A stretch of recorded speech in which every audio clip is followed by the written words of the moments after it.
Good morning. We're long overdue for a porch chat.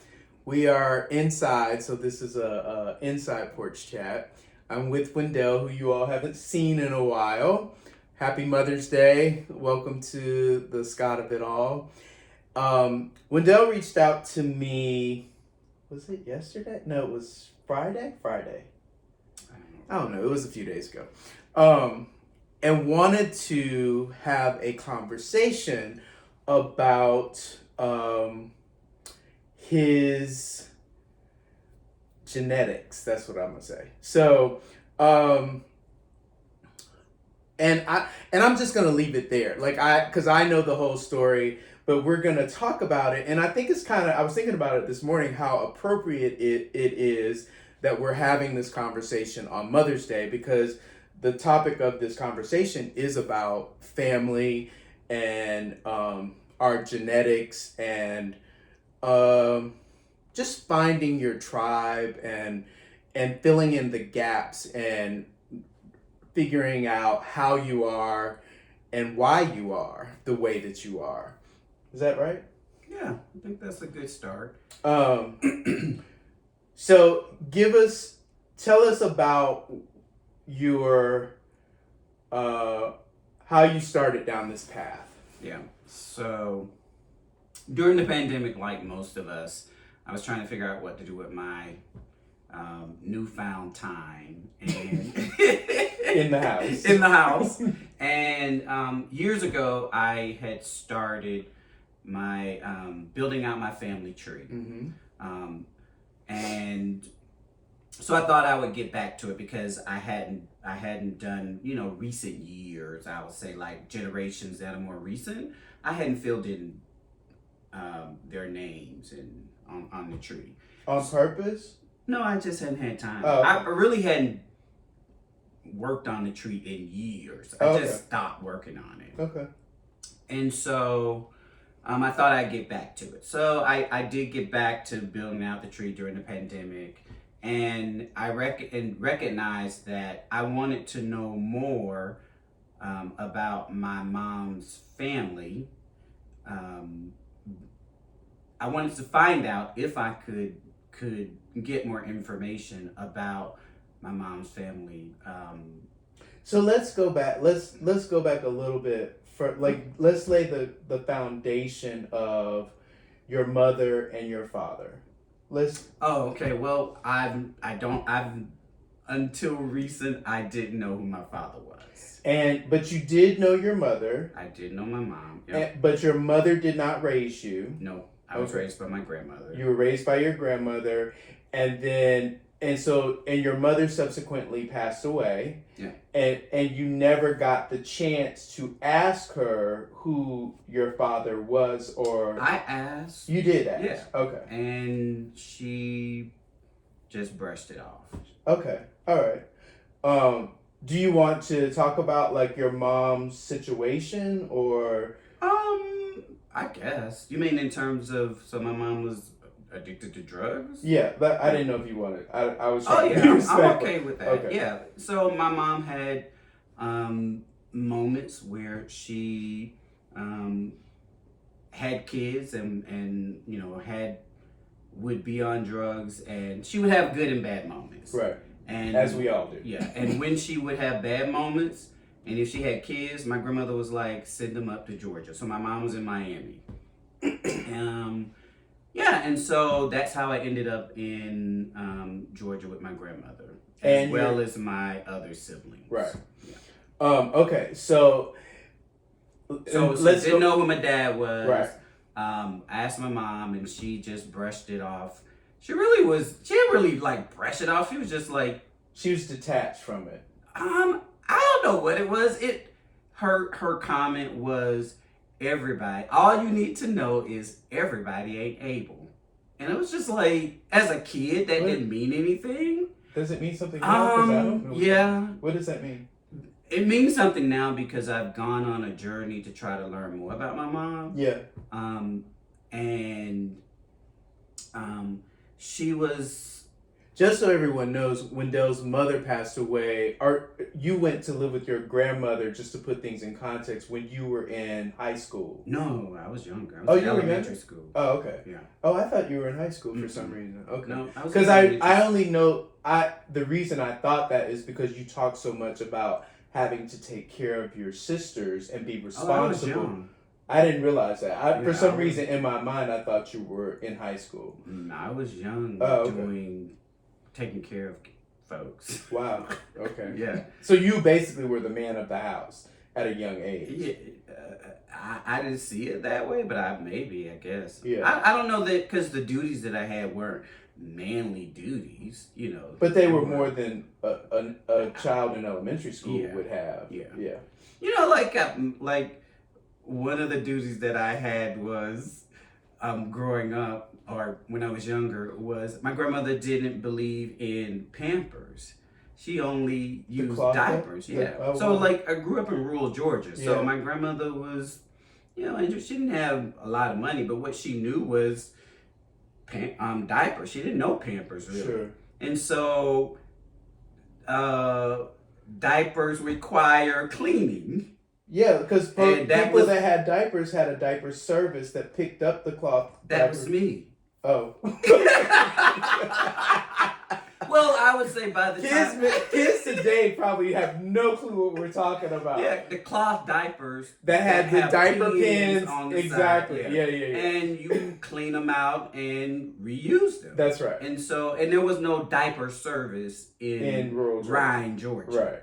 I was the diaper Just to service. put things in context, like Wendell has shared this with me, like when he says rural Georgia, Wendell grew up with the outhouse. Like the very first time he told me that, my mouth was open. Like, wait, what? Like an outhouse? Like you had to go outside to use the bathroom? Yeah. I had no concept of that, but Yeah. so it was really rural. Okay, so you're living with your grandmother. Your mother, did you know where your mother was? Yeah. You did. Okay, Yeah. so you were in contact with your mother. I wouldn't say contact, but I knew where she was. Oh, okay. Yeah, in terms of like relationship with my mom, I lived with my mother the longest. Okay. And so I had all my siblings. Yeah. And so my relationship with her was established, at a young age. So when I came to Georgia, I knew her as my mother. My other siblings really didn't know her as their mom. Oh, wow. My younger brother, he and I both came to Georgia together. He's 3 years younger than I am. And he may have some concepts and some memories about my mom, but I would say I knew her as my mother. My other siblings really didn't know her as their mom. So They knew of her. They didn't know. They didn't. Right. They didn't have memories. They don't have right. Yeah. So when you started on this journey, was it? Were you feeling like there was some parts of you that were missing? No, I was not. I was not looking for filling in the blanks of not knowing my dad. That wasn't why I did the DNA test or started doing filling out my family tree. When my mom passed, I was a junior in high school. Mm-hmm. I pretty much was like, I won't know.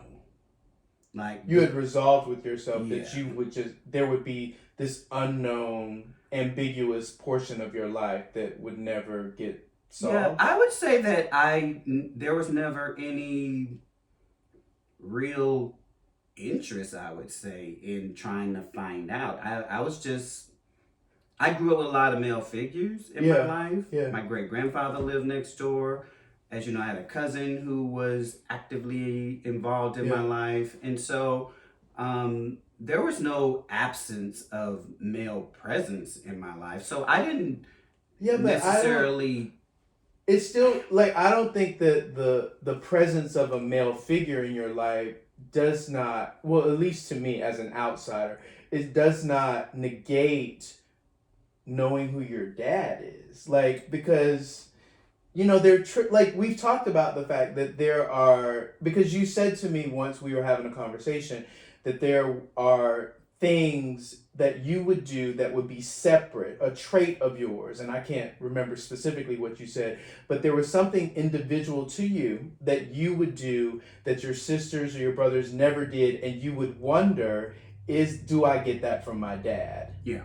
So I to would me, have those. I equate that with kind of like a hole or missing or longing to know. Yeah. So I would say that has been my revelation since finding out who he is. Oh, I realized that. okay. You know, In retrospect, in like retrospect. yeah, okay, I got it now. But Right. like growing up, I knew I looked different. Right. Yeah. And so I would oftentimes look in the faces of my Black family members and look for signs of myself in them. Yeah. And I just never, I shouldn't say I would never. There would be moments where I wouldn't see myself in them. Yeah. Whether it was features or personality traits, like you just try to see yourself in people. Yeah. And anytime I did not see certain characteristics or features, I would just say, again, this is my adult self looking back. Right. I would say that's my dad. Yeah. That must be him. Yeah. And so through the years, I recognized that I built an avatar of that's my adult self. Once Yeah. again, I built an avatar of who he is. But I would say once my mom passed, I was pretty much like, I won't know. Like there was no, I would say, yearning to know. But but when she died, I was like, I won't know, and went on with my life. Like, yeah. I think that like there's aspects of our life, like, because I'm curious about my family tree, and similarly, there were things that would transpire in my family because, like, my dad is dark complected, my mom is light complected, and that is throughout my entire family. Like, if my grandmother was light, my grandfather was dark, on both sides of my family. And so there's like a mixture, a melting pot, if you will, of shades and hues and hair textures in my family. Yeah. And so for me as a kid looking at that, it would confuse me sometimes. Okay. I would be like, well, I have curly hair, and like I didn't understand it. So a lot of times I would say things that were really inappropriate that I won't say now. I'm sure. Because I couldn't like figure it out, and my mother used to have to be like, you're Black, like, she had to tell me that. So I get that confusion because I think a lot of kids, particularly if you have a melting pot family, well, I didn't. No, but you were odd man out, which made you question, like, it made those questions pop up. Yeah. So and not so much even, and it wasn't so much that they were questions. You felt as a child the difference. Yeah. Well, because kids will make you feel it. Not even just kids, adults. So moving from Miami to rural Georgia, hair was a big deal for adults. Yeah. And I don't know, well, as a child, I didn't understand that. Folks always wanted to touch my hair, and I couldn't understand that. Yeah. It was just like, it's odd. What? It's weird. Because in Miami, I didn't get that kind of attention. So that took me down the path of knowing I was different and feeling different. I can't remember where I read this or if it was a conversation when I was in college, but there was a conversation about how hair is the center of oppression. And how, because really, it's really, if you look at people's hair, like it's people's hair that is the only difference. I mean, people have, different skin shades, but hair is really kind of the catalyst, I would assume, for superiority. Which I kind of, like, I don't know if I agree with that, but I get the theory a little bit. Like, I would say that, when you think about the fact that we've never had a president that has been bald. They Right. all have had hair. So Yeah. there's something to it. Yeah. You know. And we don't know if that's their real hair because Well, like yeah. Which, by the way, your eyebrows, I don't know if you did something to I've just noticed. I've been sitting here. I know it's weird and random, but your eyebrows are like on. Well, I don't know why I don't do anything. I don't know why I noticed that. I was like, oh, his eyebrows look really done today. I didn't do anything special. Which is odd that I would even notice that. Jamie always gets on me about, like, you don't know this shit. Like, because I don't know anything about wigs or, like, that. She's like, you're gay card these. I'm like, I don't pay attention to that shit. It's a lie. Anyway. Okay, so back to your journey. So, you decided during the pandemic to do 23andMe. And we had I didn't get there. I was just filling out the tree. I didn't just start to do 23andMe. Okay. I was just filling out the tree.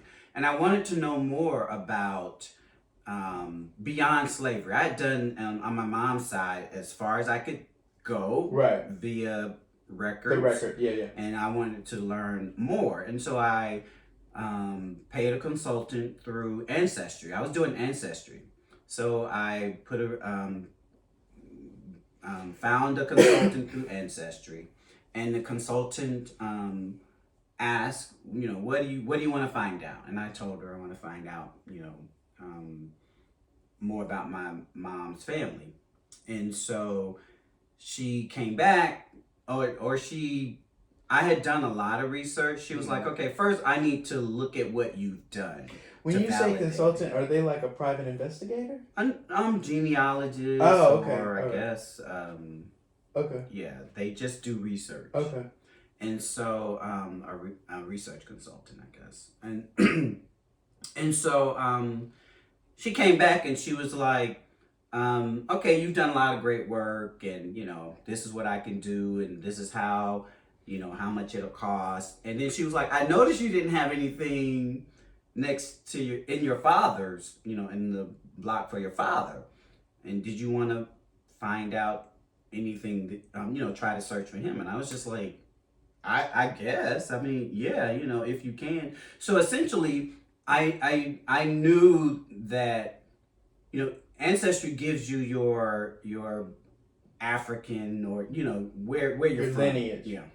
So I knew I was half Asian. Well, I've known all my life, but it told me, I was 50% Asian, and then anybody who's taken the test, it'll connect you through DNA. Wait, you skipped ahead. To what test? The 23andMe? Ancestry. I did Ancestry first. Oh, so they have a test? Mm-hmm. I didn't know that. Okay. Ancestry was the first one to do it. I'd done it years ago. But they don't delve as deep as 23andMe, because 23andMe will tell you what you're predisposed to, like diseases and... I don't know how far they go, but their database is more extensive than 23andMe. Like, I'm building my tree through Ancestry. And they will match, based on your DNA, they will match you with other people's DNA who have done the test. Yeah, and they have the database of records. So, like, all of these census tests, marriage certificates, death certificates, but I can get all of that through Ancestry. But that's public record. Like, they're not the only, right? They're not. Yeah, they are public record, but they've consolidated somehow. Okay. And you can go on there and get all those records through their database. And I didn't know they had a test. I thought it was separate. Okay. And you can. So they'll tell you your makeup. Mm-hmm. They'll tell you, and they may have the medical health Yeah. piece of it. I don't use it for that. But I've been building the family tree for years through Ancestry. Okay. So so the consultant asked me, did I want to know anything about my father? And she was like, we can look and see if there's any close relatives through DNA, and that may give us some clues. And I was like, sure. So she came back maybe a couple of weeks later and was like, there was no close connection, and she suggested that I do some of the other tests. So that's how I was led there to the other test. But I wasn't necessarily looking for my dad when I did it, though. Wendell and I tend to do so. When he first mentioned this to me, I am opposed to, and maybe some of you out. This is why I'm bringing this up, because some people out there might be as well about. I'm leery, and I'm not like a conspiracy theorist. I don't live like that, but after seeing Henrietta Lacks and those kinds of stories, and not really knowing what corporations will do with my DNA, I'm uncomfortable with that, and I believe that we are moving towards everything being tracked. Like, we're already at a place where our thumbprints and our retina scans and facial recognition and all of these things, it just feels like we're moving to a place where everything's going to be tracked via our DNA. And so for me, while I'm curious, I'm uncomfortable just sending off my information to some unknown party, not knowing what they're going to do with it after they give me the results, and how it's stored, and for what purposes will it be utilized. God forbid I ever am in some sort of crime situation where I commit a crime, which I don't know that I ever would, but I'm not comfortable with it. Yeah. So, and if anybody's interested in research, there's a lot of articles and write-ups about and research about the future of DNA. Yeah. And how these companies are the power that they'll have, because we haven't quite gotten there yet. Yeah. But, DNA definitely is emerging in terms of being data, Yeah. and being your identity. Yeah. So there is some unknowns there. There's a lot of conversation now being had about AI, and I think DNA is part of that AI conversation too. Yeah. So yeah, it's there. I'll say that when I first did it, those concerns weren't there, and I still don't have the concerns, just because, as you know, at work, I'm kind of dealing with risk all day. Because and the other piece is that our stuff is out there anyway. Yeah.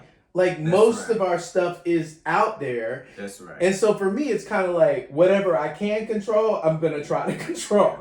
And I think too, from how I sit in it, I also see the other side of how DNA can be used. We've seen folks who've been arrested. Now that DNA technology has advanced, these folks were proven not guilty. That's right. Yeah. Or have been exonerated. Yeah. So I know that it can be used for good as well. Sure. So I try not to think about that aspect, but I know that there are folks who have those concerns. Yeah.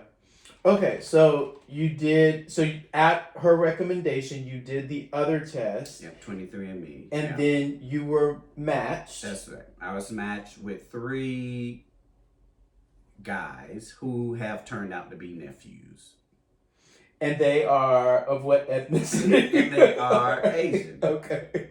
They're Chinese. And then you subsequently did. So when you first got this, I remember you calling me and you telling me this, and I was like, okay, we know this, but okay. I mean, so Wendell's nickname is Ching in his family, which says a lot. But and I still have a lot of family members who call me Ching. So, and it's kind of derogatory. I mean, no, not really. I think to an Asian person, no, it's not. I used to think that, and I asked a couple of folks, and they're just like, no. I mean, there is a term, I think, that people say that's similar. Oh, okay. I think it's chink. Oh, or something yeah, like that. that is it. That is it. Yeah. It's not ching. Okay. Yeah. Okay, so when you found these 3 guys, what was your first thoughts? So 2 have last names that were similar, that did not seem like Asian names. Okay. One whose last name is Ying. Mm-hmm. I was like, okay, he's Asian, Right. clearly. And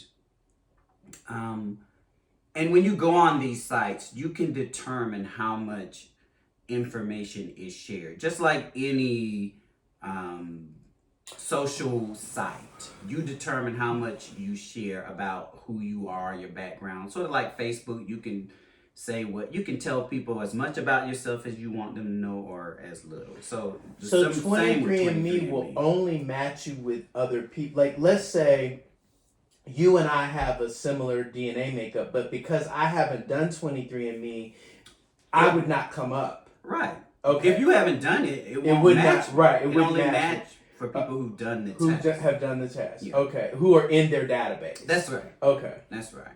And so, so the one whose last name is Ying, I was like, okay, he definitely, and he had written out a summary of his family's background. So I knew he was from China.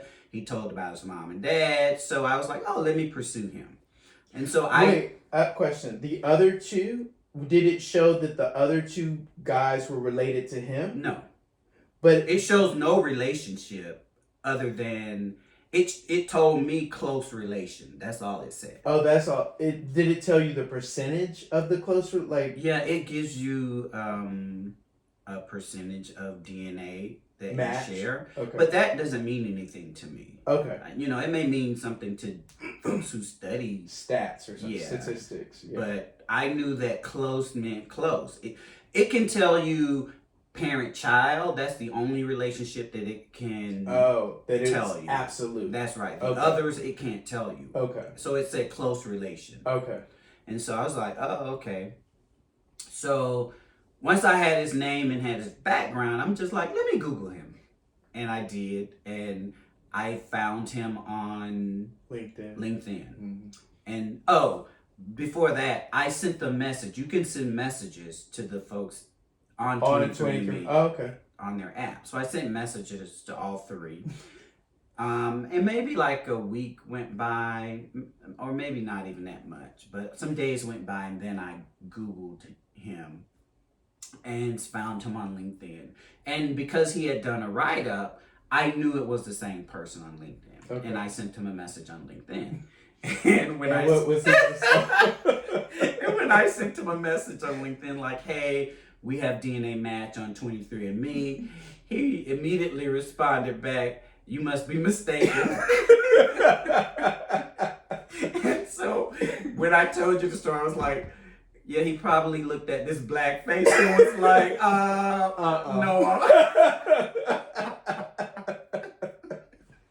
Yeah. And so I'll say within a week, one of the other nephews reached out to you. To me. So how did he sent me a message? He replied back to my message. Oh, okay. So you sent a message to all three of them. Three. Oh, okay. On the same message. Oh, okay. And, got it. And the other nephew. And that's how you found out that all of them were related. Yes. Okay. Yeah. Got it. Yeah. And he essentially, he and I figured out sort of that it would have to be his grandfather who was my father based on my age. Okay. He did ask me, and I didn't. He and I haven't had this full conversation, but I'm assuming he went back to his mom and started inquiring. Yeah, started inquiring. And he did tell me, like, my mom is the source of all information. I never met my grandfather. I don't know anything about him. I don't even know his name, Because he had passed away. Correct. Right. Before he was born, maybe. And so eventually we connected the dots that my mom, I was conceived in New York, and his grandfather had come over from, I don't know if he had come from Taiwan or China, but he had come over to the States and was living in New York. So that's how we connected. It was his grandfather, and New York was the connection. And so you learned at that point that you have nieces and nephews. Yeah. And that you have and other siblings. Yeah. From on your dad's side of the family. Yeah. That you have since. I think you haven't met all of them. No. yet. I've only met my oldest sister. Okay. And you spent Thanksgiving with her. Was it last year? Yeah. Well, I didn't spend No, not last year. The year before. It wasn't last year. It was the year before. In Texas, yes. Right? Okay. I didn't spend Thanksgiving with them. I was going. They came to the house or something. No, we just met for. Oh, dinner. okay. You know, I was going to Texas prior to ever knowing about them. My family and I have two uncles who live in Dallas. Okay. And so prior to ever finding out about my sister being there, we had planned on going out to Texas to visit my uncles who have moved there. Okay. And so we had talked about going prior to the pandemic. Pandemic happened, we didn't go. So, so once I found out my sister was there, it did kind of, I'm like, okay, now let me make this happen and I can get to meet them.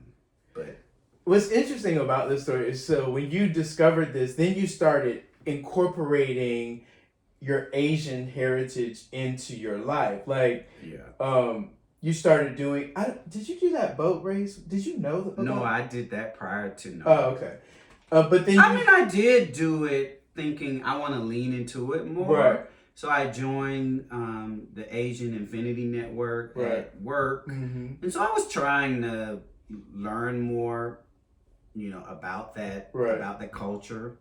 So I had done the and then you started celebrating Chinese New Year. That's been since. Right. Yeah. So my sister has, at first I used to have a problem with saying my. Yeah, he did. I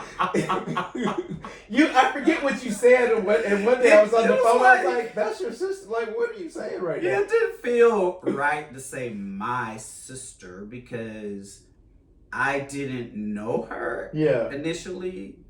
And we're still learning each other, but it was like, or my father. Yeah. All of saying my felt more, it felt like I wasn't there yet. Like I didn't have. It comes with, like, when you say that, the my comes with a history. Yeah. That you don't have. Yeah, right, yeah. And so, So saying the my, I do have moments now when I pause before I say my. Yeah. But yeah. I think it's like getting, and I don't know this, but it's an ease that you get into, or that comes with that, I guess. Like you're easing your way into, you're inching into the water. Yeah, I would say my for me represents knowledge. Yeah, right. And, so and when I say something is mine, I have some. You're a subject matter expert. Yeah, I'm owning it. Yeah.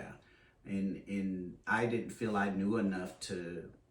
I didn't take that privilege and run with it. Yeah, and I get that. Like, well, because we're cautious kind of people. Like, we don't just, particularly when it's the unknown. Yeah. Like, we don't just jump in with both. Like, we weigh out risk and pros and cons and all that. Like, we don't just jump in both feet. It's like, no, I don't know anything about that. Let me take a look. Yeah. So I've gotten since meeting my half sister, she's been introducing me a lot more to Asian culture. Yeah. And so I started celebrating Chinese New Year's and amongst other things. What's funny is, to me, like, so unknowingly, Wendell and I used to go eat dim sum for years. Like, well, I knew. Well, I mean, you knew, you speculated just because of your features, but you didn't know, did you? I knew, yeah. I mean, my mom. So it was known that I was Chinese. I didn't. I've always known I'm Asian. I'll say that, right? Okay. The Chinese piece of it, everybody would say Chinese, and my mom too. However, I was leery about black people saying that I was Chinese because I was like, they don't know. I was like, black people think all Asian people are Chinese. Right. And so I'm like, I could be Korean, Right. I could be Japanese, they don't know. From Thailand. That's right. Yeah. So I was always leery about, the specific. Chinese. But I knew I was Asian. Okay. That wasn't a question. And Chinese food has always been my favorite food. Okay. Yeah. So going to dim sum was just like, right. Yeah. So I guess like I was thinking if I wanted to share this story about my family that I discovered a few years ago, but it's weird because I don't want to share it because it's not my story. Yeah. I'm really just kind of collateral. Yeah. And I was put into the story. Just to kind of give some knowledge, I'm laying on and I'm not going to mention relations or any kind of thing like that because it doesn't feel right to me because, these people are still living and I don't want to reveal that stuff about them.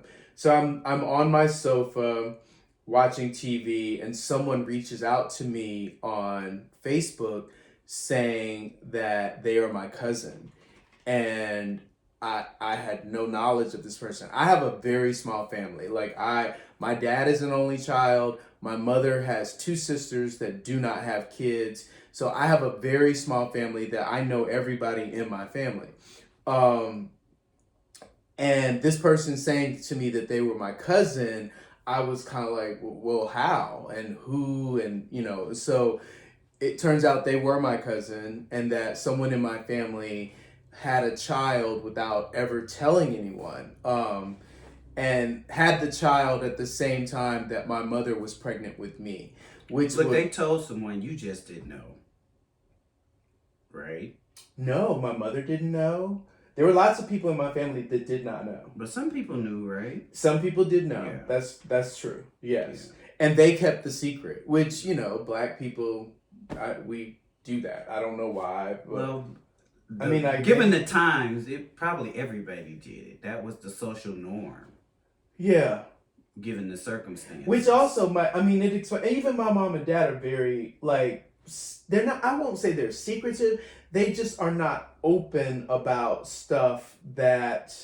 I think it's a generational thing. It is a generational thing. We're becoming more open. I think. Because I just don't give a shit. I don't care what people know. I don't have time for that kind of stuff.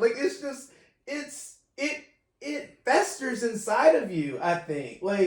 I just don't really give a damn what other people think. I don't, it's never stopped anything for me in my life. Yeah. And I also feel like if you can learn something from me, then by all means. Because, I don't want anybody making the mistakes that I made. Shit. Yeah, I don't know necessarily socially or as a society how we got there. I can say from the black experience, I understand how black people get there. Absolutely. I totally understand that. And I understand particularly black people, all black people. Because I was going to say black people of means or whatever because they're trying to protect. Yeah. But all black people are trying to protect. All black people are trying to survive, really. That's what it is. And navigate. That's right. So I totally get it. Mechanism. It is a survival. You gotta be 3 times as smart. That's right. Present like you have it all together. That's right. Right? That's right. To get in the door, not even to be considered. That's so right. I get that generationally, how those sort of things were secretive. Yeah. Yeah, I don't know. And then, you still have these other societal norms about during that time about not being married and having a child out of wedlock and those kinds of conversations that are taking place that in the case of my family they don't want that and nor do they that's not a belief system that we had in my family. Yeah. Like, you just didn't do that. Yeah. So it was even more so secretive. Yeah. So yeah. So anyway, so that is the story that I'm willing to share, but it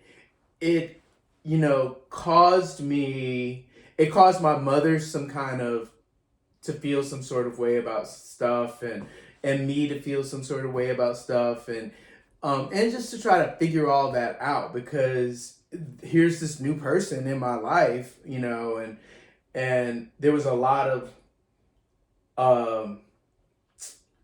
there were a lot of things that she was around my family. She sat on the periphery of my family in a weird kind of way. And I'll give just one example. Like, she went to the high school where my uncle was the principal. So it was just weird things like that that were just odd. Like, I can't explain it any other way than it just being an odd kind of thing. Yeah, they're like perspectives about the narrative that are interesting, because I think how each of you individually sit, there are pros and cons about, or good and bad in terms of how, like, I can imagine from her perspective, knowing as a parent she knew and sitting on the periphery, but not being accepted, or not having to keep the secret. But you got to keep the secret. Well, I don't know that she knew. Oh, okay. We had a phone call, sorry. I don't think she knew until she was an adult. Oh, okay. Right, yeah. So, and oddly... But she's known some years, right? I don't think she knew years. Like, she, similarly to your situation, she did a test which matched her some kind of way. And so I was mapping my tree, and she matched with me on my tree based on data that she found. It wasn't like DNA data, but it was census data that she found. So essentially, she was just basing it on stories. Yes, that exactly. She had been told. Exactly. Yeah, and I think she had like birth records and stuff like that. Okay. So yeah, she did, and I didn't know when she matched with me on my tree. I saw stuff, but I did not know how it was related. And unlike you, I was really just kind of doing it from a curiosity standpoint. I wasn't diving that deep into it. Like, I was fascinated that I was able to go all the way back to the 1700s and not encounter slavery. Like, it was kind of weird to me. Yeah. So I was kind of focused on that, to be honest. Like, it was just an odd thing. I think, like, there's every now and again I'll get messages from people who will tag someone in my family tree. Then when I do the DNA, we have no DNA. So I'm like, we can't be related. Right. That's interesting. Yeah. Yeah. It's all kinds of people in my tree that I'm sure if I reached out to them, they would be like, that's impossible. But and you bring up a point. I think the point to be made about this conversation is, if there's anybody who's interested in doing family history or lineage, that you got to be careful about how you navigate conversations because of sensitivities. Yeah. That particularly if you find someone who is not of the same ethnicity or race, because everybody's not open to the conversations. They are not. And I tried to be really respectful, navigating the conversations because I was like, these folks don't know anything about me. Sure. I didn't know anything about them. Yeah. So I'm navigating, I'm sure, and as you said earlier, I'm analyzing. Yeah. So I'm like, if I'm doing it, I'm sure they're as leery or cautious as I am. And so you just got to be mindful of that everybody may not be where you are and where you want to go with it. And so to that point, when I encountered this cousin, I was initially like, I really didn't know how I felt. Like, I was kind of weirded out by it. I was open to it, but I was kind of like, I didn't understand it, to be honest. So, because it was I've lived my whole life as the only child and only grandchild on both sides of my family. So here comes something upsetting that, and maybe a lot of people know, I don't like change. Mm-hmm. So I can't stand it. Like, I try to be okay with it, but it's, and I try to figure my way through it, but a lot of times I struggle with it. And to your point, like, I tried to be respectful of her. I tried to be of how she was feeling. I tried to really think about how she was feeling and how she could have this, whatever piece of her life missing and not knowing and all of this kind of stuff. And she has kids at this point and what that might feel like. But then there were some things that transpired that were, from my perspective, a little over the line for me, that just gave me reason to withdraw. And I was kind of like, and I'll give you an example. Like, she reached out to my mother after, having a conversation about the fact that my mom will reach out to you when she's ready. I shared her information with my mother, but then she reached out to my mother, and I was kind of like, well, you're trying to force this issue, it felt like, and I don't know how I feel about that. And I am fiercely protective of my friends, my family. I just don't play that. So I think, like, what's interesting is you don't know her. That's right. And you're filling in blanks with information based really off your own understanding of situations. That's right. It could or could not be true, right? Yeah. And so I even just now hearing your words, you were like, she's forcing your choice. Yeah. Force, and I was like, okay. And I dialed it back because I was kind of like, from my perspective. That's right. And then when you said issue, she's forcing the issue, and I'm like, is it an issue? I'm sure she don't see it as an issue on her side, but I see how it becomes an issue from your perspective. So that's why this is a really good way to think about anybody who finds themselves in this position. How you navigate it is, you got to be like, when my nephew was feeding me information, I didn't push. And then eventually my sister gave me more information. I didn't push. Right. I still don't ask a lot of questions. Yeah. I'm still learning through different family members. I'm filling in the pieces. The only question that I had for my sister, she had shared this beautiful letter that she had written about our father on his birthday. I'm assuming it was years ago. And I guess she had written it to the family. And she shared it with me, and it gave some of his history, and it was actually the moment she shared. She knew your father. Yes. Okay. I mean, she was a lot. Like, how long had she lived with him? So he was married to her mom. Okay. They had 4 children, and I'm assuming they divorced somewhere along. We're not assuming they're divorced somewhere along the way. Because he went back to Taiwan. Taiwan, yes. Yeah. No, he came to the States after he divorced their mom. Oh, okay. Yeah. Oh, so he met her mom in Taiwan. Yeah. Okay. I don't know if it was. I guess it was Taiwan. I don't know the full story. He ended up in Taiwan, though. Like, yeah. Yeah. Right. Okay. And so,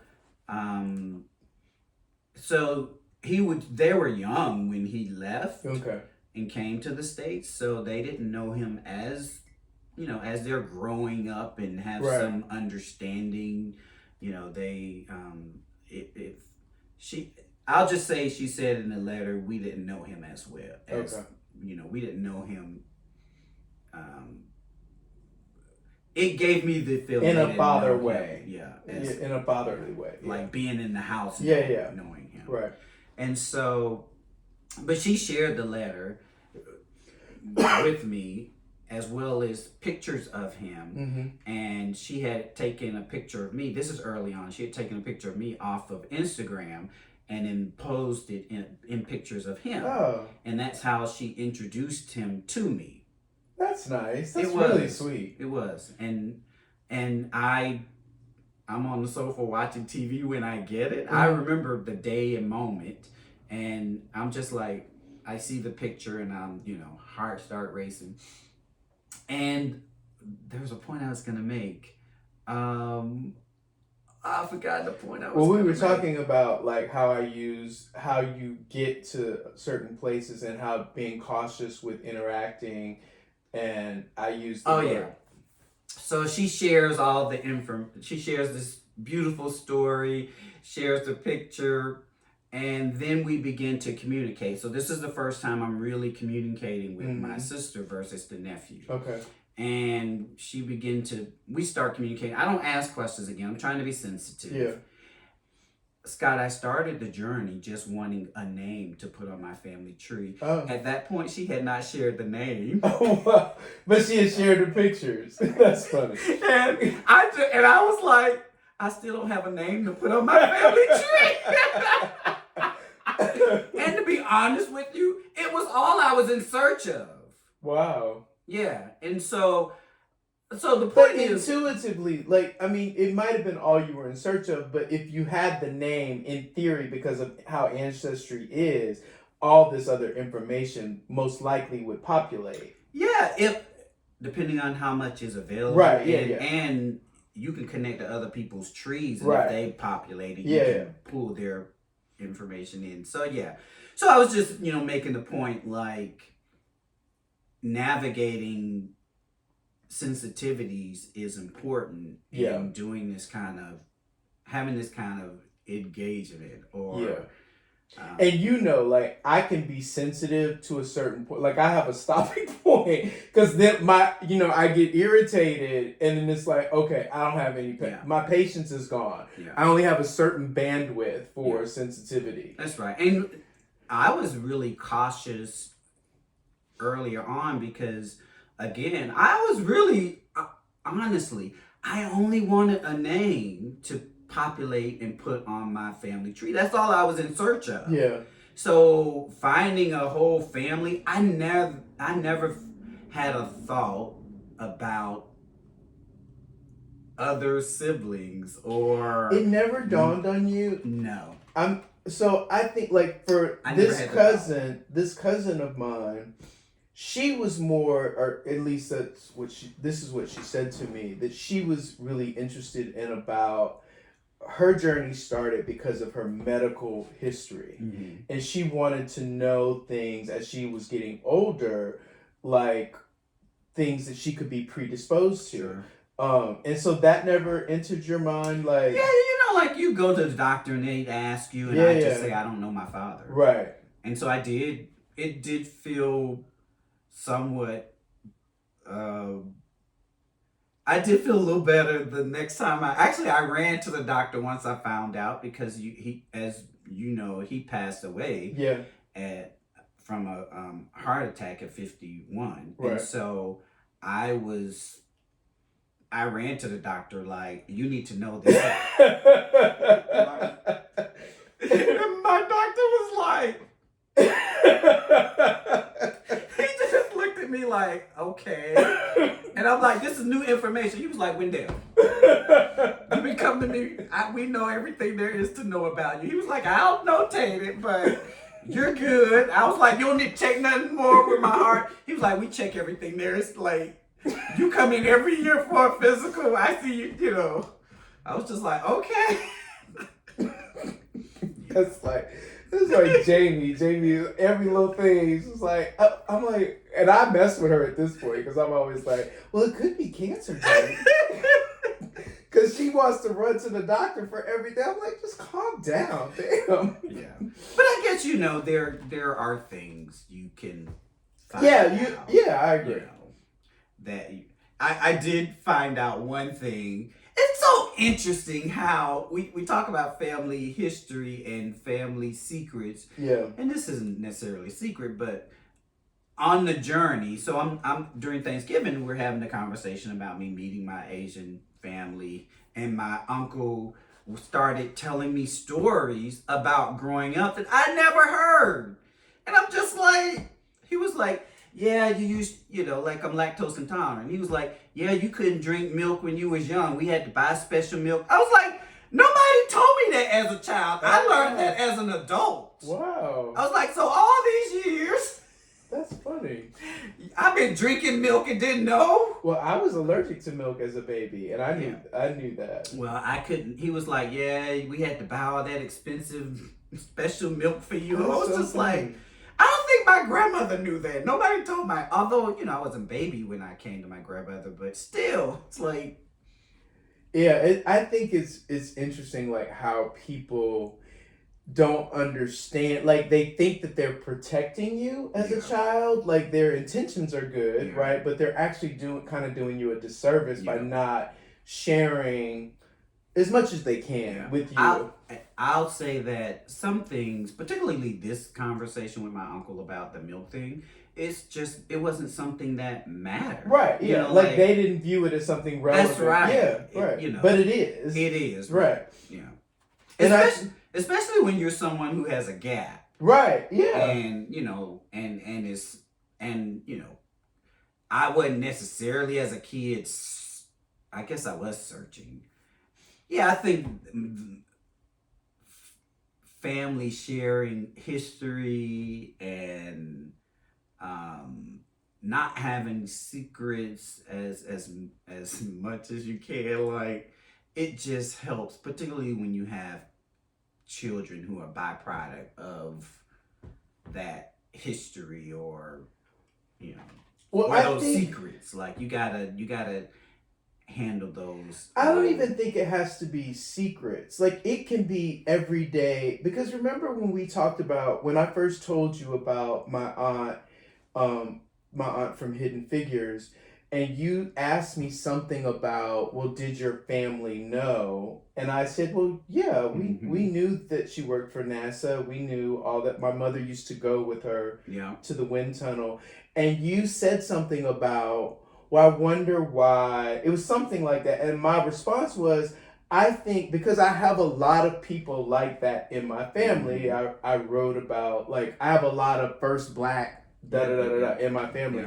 And it's not a talked about thing in my family, right? Because it's really, they're just surviving. They are just they're living their life, trying to survive, trying to provide for their family, and just doing, as we all are, the best that we possibly can. Yeah. And, and it just so happens that they happen to be the first black, blah, blah, blah. And for them, it probably doesn't mean shit. And it's not really a secret. It's just because you're in survival mode that it's not relevant either. Yeah. Yeah, I guess history is when it's happening. Right. It isn't history. It's not history. Yeah, it's just your life. That's right. Yeah. You're just trying to make it. Yeah. From moment to moment. So, it's so funny because I had this weird thought. I was getting up yesterday. I was going into my kitchen to make coffee. And for some reason, and this is so weird and random, I thought of my house as a museum. Like, I'm not here. I'm dead and gone. But people will be touring my house thinking, well, Scott Bogan lived here. And I'm just like, why the fuck would you think? Like, somebody, like, there was and I'm awake. Like, I'm not dreaming. I'm having just this fantasy thought that there's plexiglass over, and my house is exactly how it is now.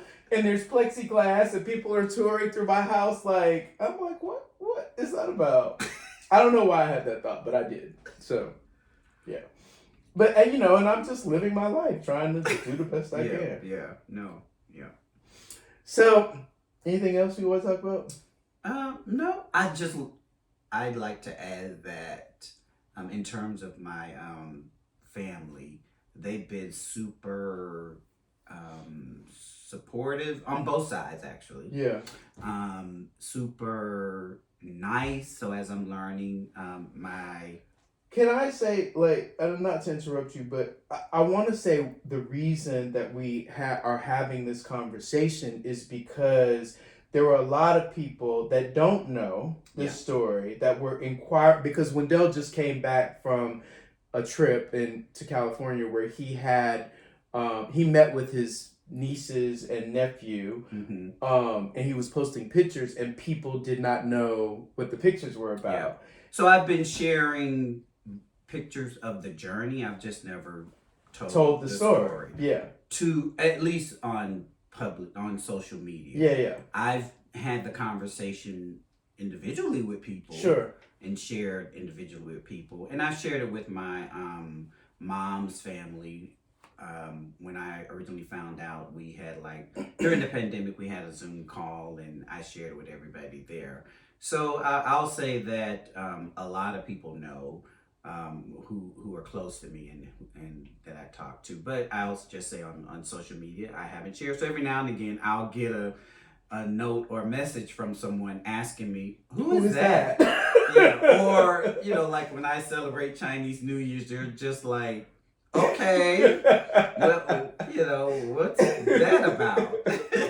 I think they know, but they don't know, right, yeah. Because I've never shared it. So I wanted to kind of talk about it a little further. And at some point, I imagined that I would write something and share it and post it. But then I was just like, no, I'll just talk about it. Well, you still can write something. Maybe, yeah. I think it's a fascinating story. I think it's so layered with, the whole secrecy aspect of it, the whole, finding out, this whole other family that you have. And culture, right. And how you honor that. Yeah. I think I actually like it a lot. Like, I think it's because as much as we being Black people proclaim to be, pro-Black, like, I don't think any of us is 100% pure anything. Like, for me, like, I have French in me, I have Irish in me, and African American, and I know that not from a DNA test, but just from my family history, I know that. So, and I think that it's important to just kind of look at that stuff and not be so secretive about whatever the reasons. Like, and I'm sure some of them could be horrible or some of them could be tragic, but it's all about perspective and what you do with it. Yeah. I'll say some of my takeaways from having the experience have been that I feel that there is power in knowledge, in knowing, regardless of how we got here. Yep.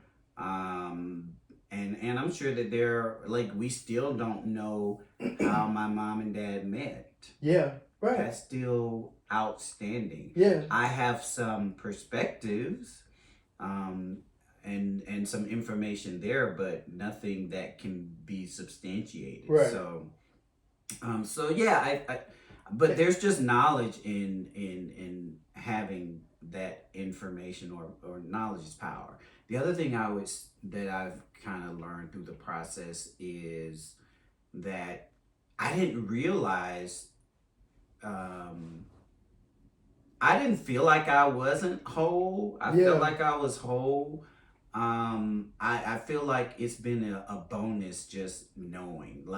So I talked about the avatar, of my father. So what I've come to learn is it was pretty much spot on. Oh, wow. Yeah.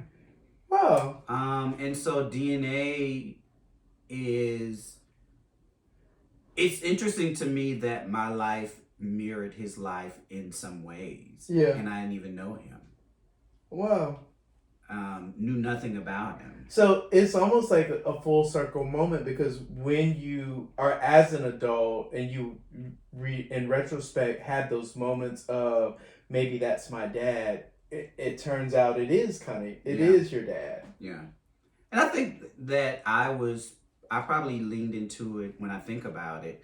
more so than most, because most people don't have you're not searching for it, so you don't think about how you are or are not. Right. Whereas when you don't have, I guess I put more energy in Yeah. it. So Yeah. Because you kind of have to create a story. Yeah. To fill in the gap. That's right. Whereas really, like, if you have it in front of you, you can witness it or look for it. That's right. If you choose to, if you want to. That's right. Yeah. So yeah, it's taught me a lot about also, like, one of the reasons I was leery about pursuing relationships was, and we didn't talk about that really, was I was just like, I don't know that I have the time to invest in new people, new culture.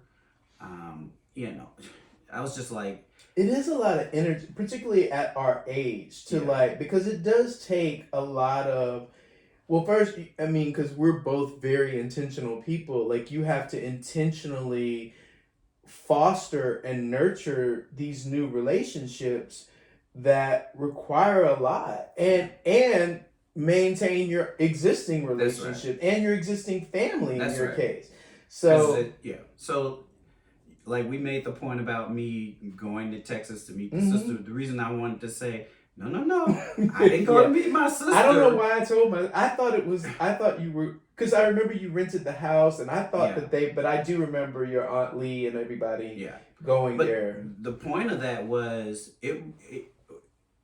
my mom's family, I have to be sensitive around it. Like, I couldn't, had the narrative been, oh, y'all didn't come to Texas to visit us, y'all came for you to, and somebody did say that, by the way, while we were there, and I shut it down quickly, and they were joking when they said it, but I was just like, it's not, because that will just become a ball of its own. That's and just continue. So it's how do you navigate these things? There's sensitivities, like we said earlier, but you got to be, intentional about how you navigate it. And I just didn't know if I had the energy to,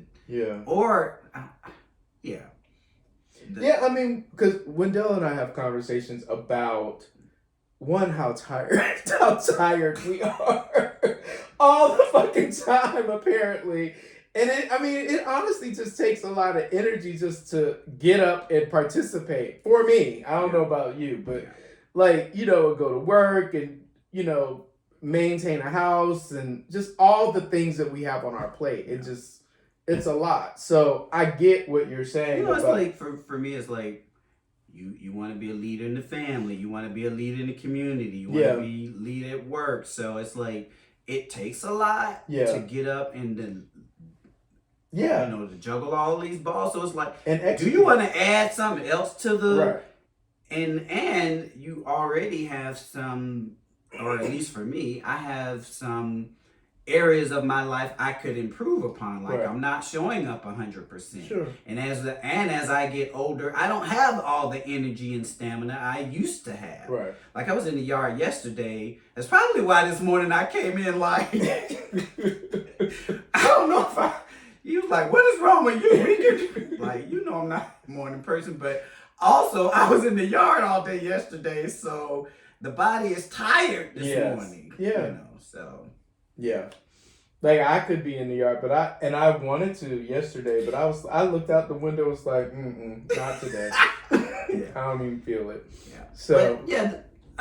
But to kind of sum it all up, like, I think that it's been a beautiful journey. I think that I'm glad that I'm here. I'm glad I know. And there's still more to come. We're still in our infancy of learning. Yeah. Like, I'm not, there's still yet so much more to learn. And so, if you had one piece of advice for someone who's out there in a similar situation, and they're contemplating,